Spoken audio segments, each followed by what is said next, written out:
ঈদ মোবারক।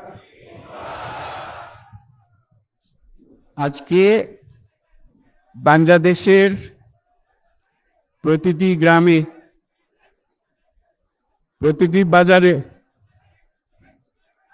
প্রতিটি গঞ্জে, প্রতিটি শহরে ঈদের জামাত অনুষ্ঠিত হচ্ছে।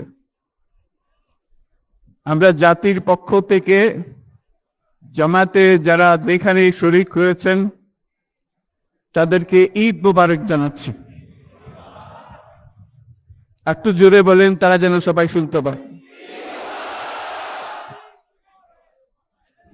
যারা ঈদের জামাতে শরীক হবার সুযোগ পাননি তাদেরকেও আমরা ঈদ মোবারক জানাচ্ছি, সেটা জোরে ঈদ মোবারক দেন।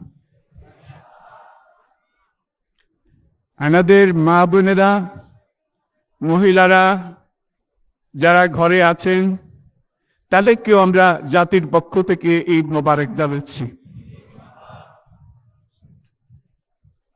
আমাদের প্রবাসী শ্রমিকরা যারা বিদেশে আছে,